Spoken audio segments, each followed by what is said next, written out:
Pastor's Heart and Dominic Steele, and today Parenting in God's Family with Harriet Connor and Ashton Israel. It is joyous, magical, tiresome, boring, stressful and complicated. We're talking parenting and parenting in the family of God.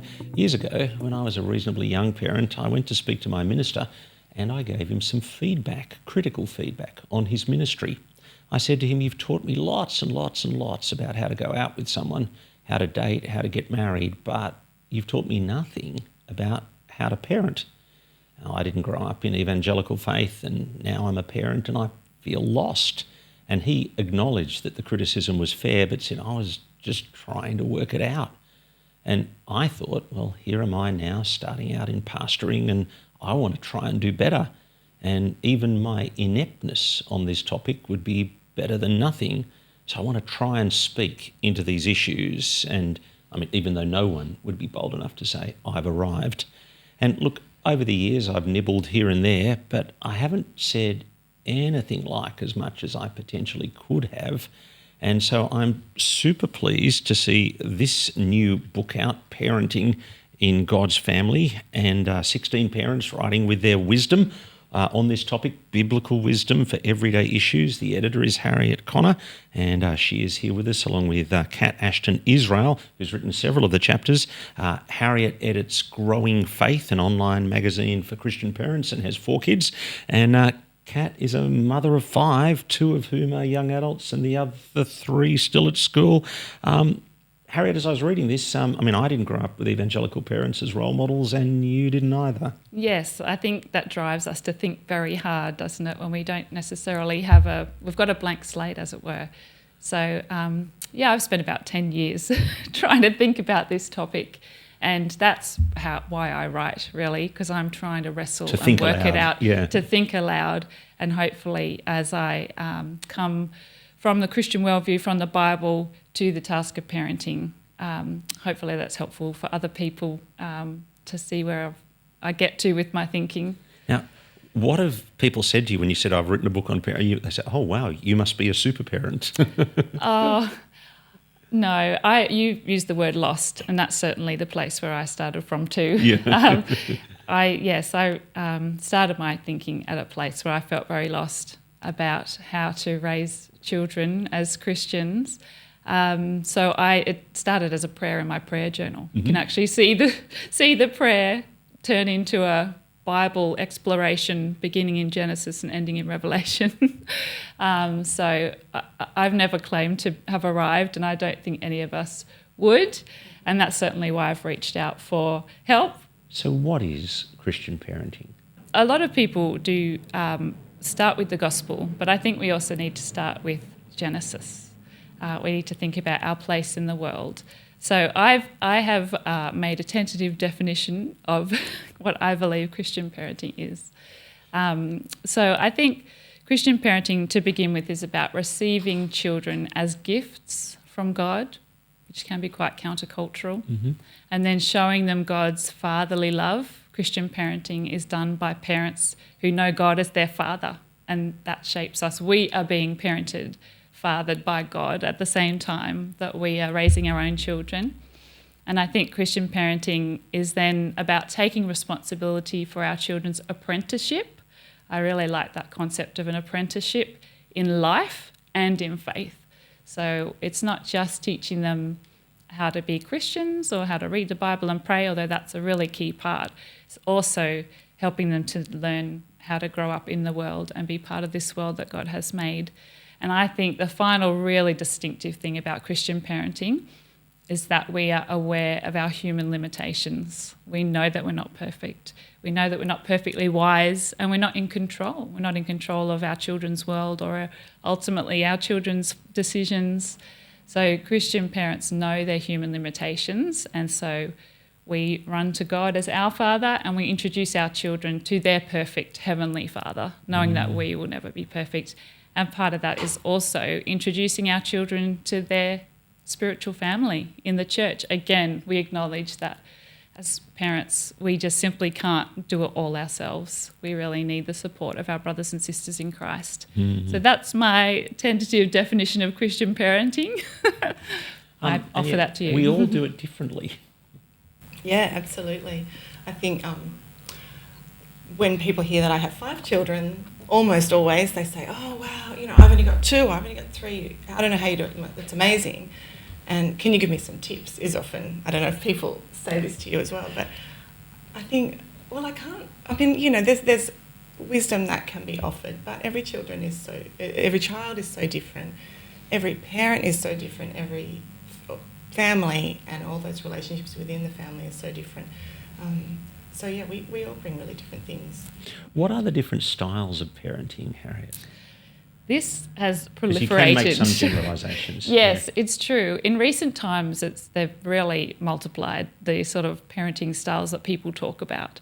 But there is a more historic classification of parenting styles from about the 60s. And that sort of, people still do refer to this sort of grid. I guess it's a grid. And on one axis is warmth, and on the other axis is firmness. So what we're aiming to do is find a balance where we are warm and firm with our children. So a parent who's all warmth and no firmness might be called a permissive parent. A parent who's all firmness and no warmth would be called an authoritarian parent, which might have been more common in the past. So we're aiming for somewhere in the middle where we have all warmth and affection for our children, unconditional love and support, and knowing them, loving them, wanting the best for them. But at the same time, we know that part of loving them is also having firm boundaries around acceptable behaviour from our love. So warmth and firmness, and we would call that authoritative parenting. Authoritative as opposed to authoritarian. That's right. Okay. You've got a metaphor of tube, volcano and funnel. Yeah, so the first chapter of the book is what is Christian parenting. The second chapter is the basic styles and stages of parenting. So you can read more about it in the chapter. But to give a picture to each of those things as time goes on, we could maybe say the permissive style is like a volcano where there are no boundaries. It's very wide at the bottom, but then perhaps as children head to their adolescent years, if you've had no boundaries, they might try to rebel, and suddenly parents might find they're clamping down, they're desperately holding on, they're trying to make rules, but it may be a little too late. So that's sort of like a volcano. And what do volcanoes do? They blow up. We could say the authoritarian style might be like a tube where it's just rigid the whole way up and it doesn't give as the children grow and mature. So what we're actually aiming for is more like a funnel where we might start quite tightly in control, but then we recognise that our children are growing, they need independence, and we're loosening our control and letting them step up. It's our children are going from giving them more and more control, over their life. Yeah. That's right. They're just moving to independence. Have you done that? Tell us about some of the choices you've made to reflect that funnel. Yeah, that's an interesting question. Well, you can jump in here. Yeah. Technology, I think, is something that's on a lot of parents' minds, and so when children are small, they may not have access to any technology ideally, and then as they get older, maybe they're watching TV or using an iPad for only particular games. As they're older still, you might decide to give them a phone. I know with my children, they got their first phone in high school, and it was lockdown hard. Mm-hmm. They could call us, they could call people, maybe send messages, take photos, not much else. And then as they've got older, demonstrated their own levels of responsibility and earn our trust, then gradually that becomes a sort of funnel situation where we open it up a little bit more and they have a bit more freedom in that area. And they're coming to you all the time saying, everyone else has got freedom here. All the time. And I don't. Yeah. Yeah, all the time. And, it's not always true, but sometimes it is. My children didn't have access to social media until, some still don't, but the older two didn't until they were at least 16 or older. That was... I could imagine some fairly aggressive conversations in your kitchen about that. Tell us about them. Yeah, that's right. I think, different children have responded differently to that. But certainly, yes, we had some very robust discussions about what that should look like. And we held our ground. And there, it was a negotiation. We actually paid my oldest daughter and my second child to not have social media. Right. So That was an incentive. as an incentive, yeah. So we agreed an amount that from the age of 13, being the age that they legally are allowed to join Facebook, Instagram, things. So from the age of 13 until 16, we paid them an amount per year to be collected at age 16 as a lump sum. And then if they wanted to go beyond 16, there was an extra bonus. One child took the bonus, one child didn't so far. But it worked out really well because at that age, 16, 17, 18, they're often looking for a big chunk of money to do something special anyway, saving for a car or So going how much? Tell us. What's the going rate up in the Hills District? Yeah. We offered them $250 a year for the first 3 years. And then, it was significant to them. I think that's the key thing. It's and I know I have But actually, heard when you hear about the mental health complexities that come from social media, $250 is cheap. Absolutely. Yeah. I think we will need to up it with my next child. Inflation. Inflation, exactly. And I know of other families who do it with less money and others who do it with more. So, it's got to be significant to the child. And I think it's been helpful because when they're in a conversation with friends and the friends are saying, "Oh, I can't believe you're not on Instagram," it helps the kids to be able to say, "Oh, my parents, they're a bit strict. This is what they're like, but they're giving me all this money." So it sort of, just helps them out of a tight spot a bit.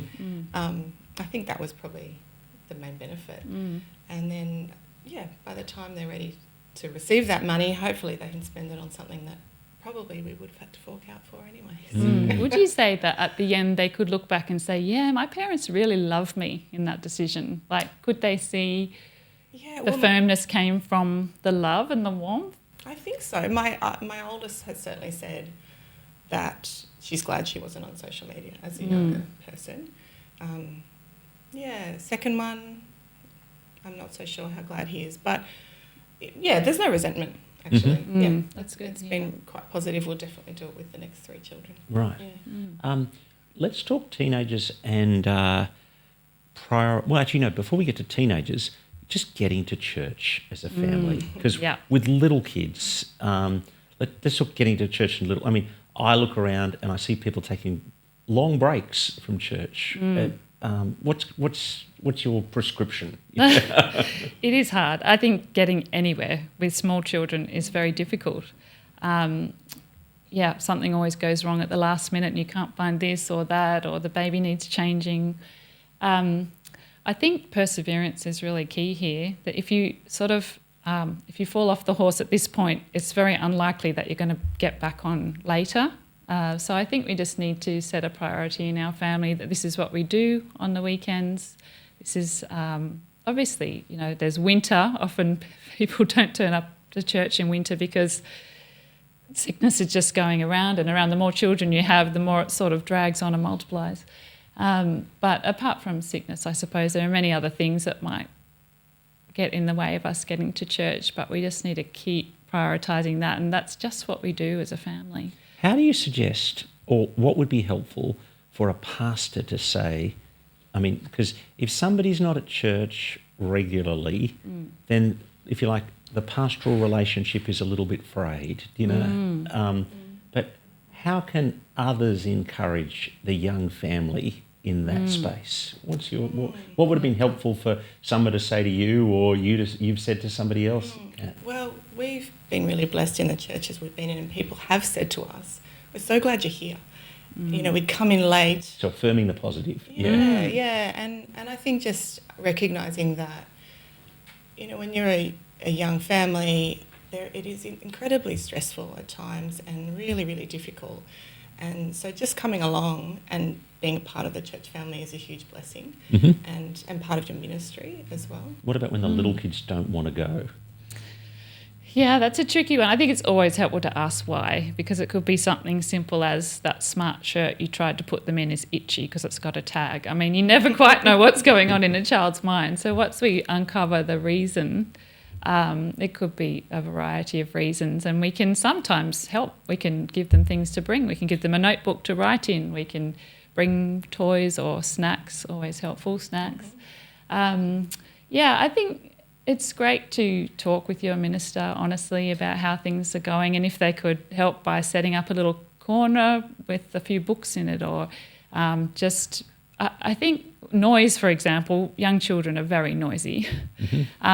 Most of the time, the church loves that noise. I've never been in a church where people dislike the noise, but you think they don't like the noise. I think the parents are very sensitive and they feel they're being disruptive, but the congregation are usually sitting there thinking, isn't it nice to have kids in the building? And so if that can be spoken, make noise. We want you to be here. We want you to make noise. And I think the hard thing is that the more you go to church and the more you connect with your spiritual family, the more people there are that your kids know and trust, and they might be able to help you at church if you're busy with the baby and the toddlers, running off that way. If you've been regularly enough, there will be these spiritual aunties and uncles and grandmas who can chase the toddler for you because they know them and they trust them, and they'll go off to, if there's a kids program, they might go off more easily because of perseverance, I suppose. Yeah, I mean, with all of our children, there would have been a time when they didn't want to go out with the other children, but you just keep turning up and you just keep suggesting it, and slowly they sort of get drawn up into what's happening in church with the other children, and becomes part of who they are as well. So, Kat, what about when the teen doesn't want to go and I want to go to soccer or rugby league or whatever it is on AFL on a Sunday morning or birthday party? How do you navigate that? Yeah. Tell us your wins and your losses. Right. Well, broadly speaking, we have always said we will be at church on Sunday, so we've never committed to a sport or an activity that's routinely on Sunday. Having said that, doesn't soccer always have a pre-season on a Sunday morning or this sort of thing? So I think...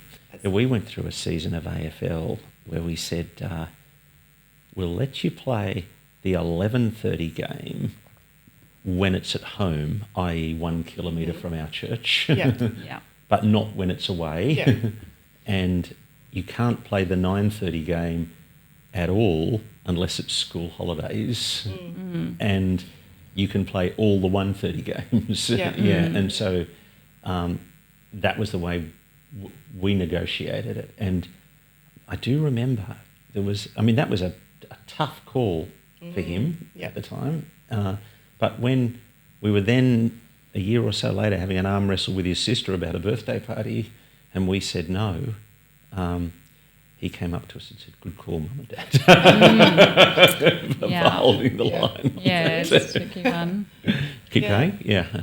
Yeah, I mean, as you've said, it's about negotiation to some extent, but holding that non-negotiable of this is our expectation of what we do as a family.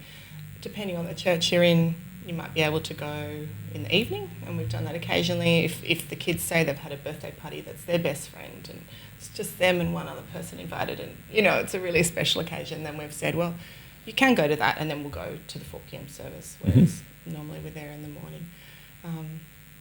With teenagers, it is increasingly difficult, and I know of many parents who find that eventually their teenagers have refused to attend church. Excuse me.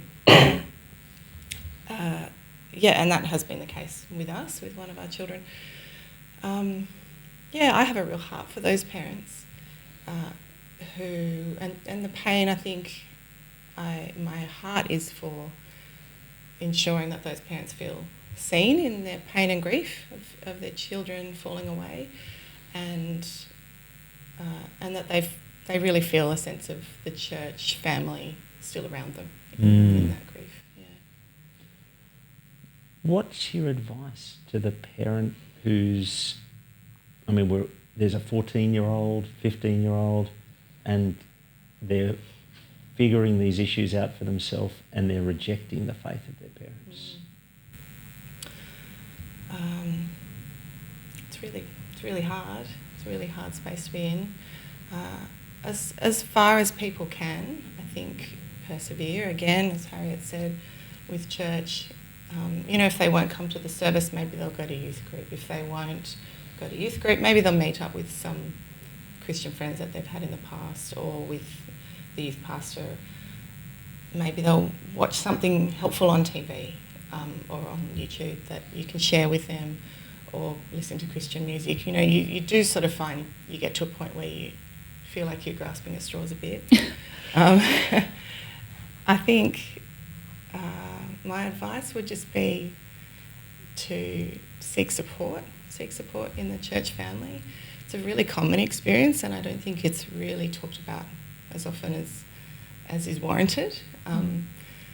The more parents I speak to, the more I hear the pain that people are in with their children falling away. And I think it's also a real challenge for people's faith. At times, I think... I mean, the retention rates are something like 66% of kids from Christian families are still in church, whereas a third have dropped away. So we're talking really 1 in 3 kids at the moment, and that statistic's been pretty consistent for 10 years or more. And so we've got 1 in 3 kids, a parent is in anguish about. So keep going. Yeah, it's a lot of kids, isn't it? And it's a lot of parents who, held that new baby in their arms and just had these hopes for them. And more than anything else, I want them to know, exactly, love, trust, and honour Jesus. Yeah. That's it, more than anything else. So I think this is something I'm thinking a lot about at the moment, and talking to parents and seeing that it's a big challenge to faith, because, it's easy, well, it's not easy, but we can often come to a place with big issues like predestination where we can go, oh, okay, I don't really understand that, but I'm okay with it. I can sort of put it on the shelf and accept that I don't understand those big issues and, election and this kind of thing, but I can put it aside. And then that person who has fallen away, who you desperately want to be in heaven with you, is your own child, someone that is just so precious and dear to you. And it sort of pulls the rug out from under you a bit, and makes you really look at those really tough issues all over again. And so, yeah, I found that a personal challenge has sort of shaken me to think, well, is God enough by himself? Or am I sort of clinging on to this hope of the faith of my children, which is not something I can demand of God? So that's a real challenge, I think, as well. This kind of experience shakes our identity as parents.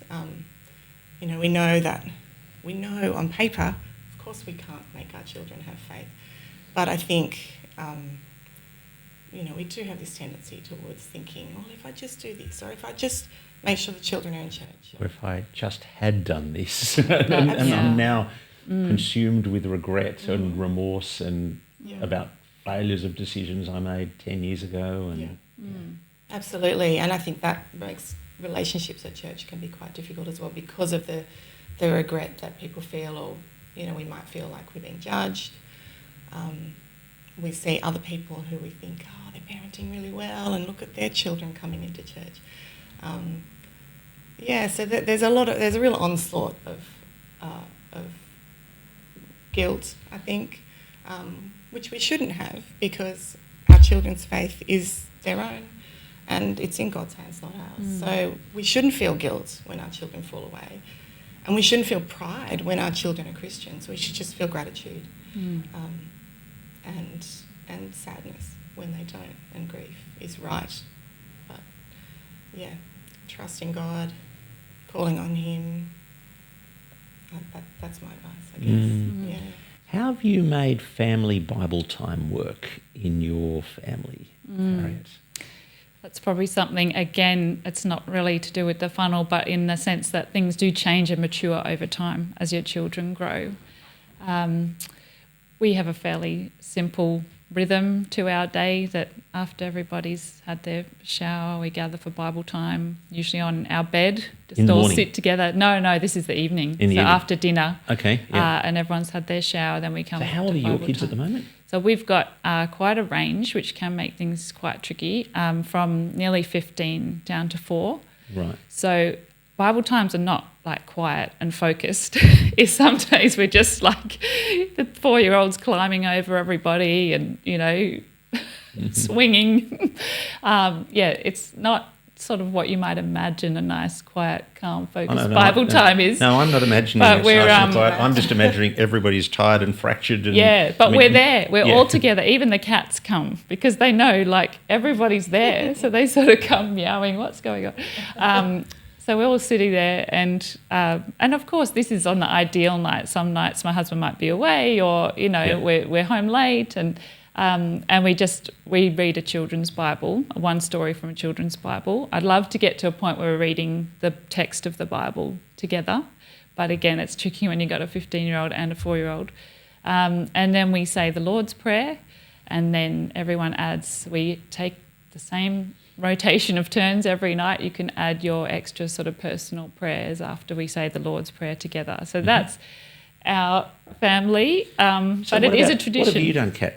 Because, when you say that, that was interesting you said children's Bible, because I got so sick of children's Bibles. Yeah, we've got quite a few on rotation because you do get tired of them. And so I think now, looking back, our youngest child, we pitched everything over his head because we pitched at the oldest children, And yes, it's a tricky one. And so I think he struggled to keep up with what we were doing. And I remember thinking, if we were more competent parents, we would have 2 syllabuses here. But, yes, or some parents read the Bible with each child before bed. What about you, Kat? Well, similar to Harriet, actually. So my oldest child is now 20 and my youngest is 8. And still at home? Or yeah, no, they're all still at home, right. Yep. Big age gaps. And we've kind of gone the same direction. We tend to read a children's Bible. Often get the youngest to, he loves to read it out, but it can be a bit tedious. It is difficult now with one of my children not wanting to be a part of that, so that's made things more difficult, and it's just made our Bible times more sporadic. Christmas and Easter are times when we can really reliably bring that back in, and so we have readings that we do and ornaments that we hang up and all these traditions that we've built up around those special seasons. So, for people who are finding it difficult, I think those are fantastic inroads to times to start.